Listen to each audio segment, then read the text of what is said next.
L'agente des stars de la télé-réalité reçoit depuis de nombreuses semaines des insultes de la part du une situation qui l'a amenée à se confier dans une interview pour Le Parisien, mardi 24. Insultée et harcelée depuis plusieurs mois sur Twitter et Instagram par le rappeur Booba, Magali Berda n'en peut plus. L'agente de nombreuses stars de télé-réalité a raconté sa situation dans une interview accordée au Parisien, mardi 24. Je suis dépassée par les événements. Dépité et dans une extrême détresse, c'était une situation devenue totalement insupportable pour la native de Lyon. Le rappeur lui reproche notamment de représenter une menace. Je n'ai aucun autre recours que la justice, a-t-elle confié. Ce qui explique notamment son signalement auprès du procureur de la République de Marseille pour cyberharcèlement et dénonciation qu'elle a également assigné son harceleur dans le but de faire interdire son compte. Mais la femme d'affaires s'est retrouvée sans réponse. J'ai demandé à des responsables de réseaux sociaux d'intervenir, comme celui d'Instagram, mais il ne me répond pas. Il est au Festival de Cannes, a-t-elle fait savoir. Une justice laxiste?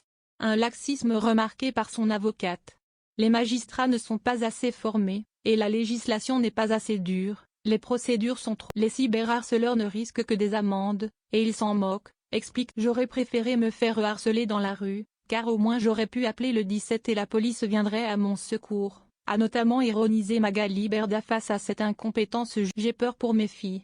Magali Berda se sent impuissante face à la notoriété gigantesque. Il est intouchable, il vit à Miami, et a une puissance de frappe énorme. Pour rappel, il possède plus de 5 millions d'abonnés sur Twitter. De nombreux fans de l'artiste se sont donc rangés aux côtés de leur idole en harcelant l'agente artistique. Ce n'est plus une vie, je ne dors plus depuis 3 nuits. Je ne fais que pleurer, je veux que cela s'arrête, a-t-elle déclaré. Totalement épuisée et dépassée, elle s'inquiète surtout pour sa sécurité et celle de ses enfants. Aujourd'hui, j'ai peur pour mes filles quand elles sortent dans. Booba s'amuse, mais dehors il y a des détraqués, a-t-elle ainsi déclaré. Booba, celui qu'on surnomme le duc de Boulogne, est un grand habitué des classes sur les réseaux. Il s'était notamment disputé avec le rappeur Vald sur Twitter il y a quelques semaines. Un véritable combat de coq pour savoir qui est le meilleur artiste. Il s'en est pris à de nombreuses personnalités publiques comme le chanteur belge Stromae en janvier dernier ou encore plus récemment à Mathieu Delormeau, le chroniqueur de Touche pas à mon poste, qu'il a traité de détraqué sexuel et de socio. Booba traite la femme de Gims de pondeuse, cela fait des années qu'il la harcèle sans raison, rappelle également. Où sont les associations féminines qui luttent contre le sexisme?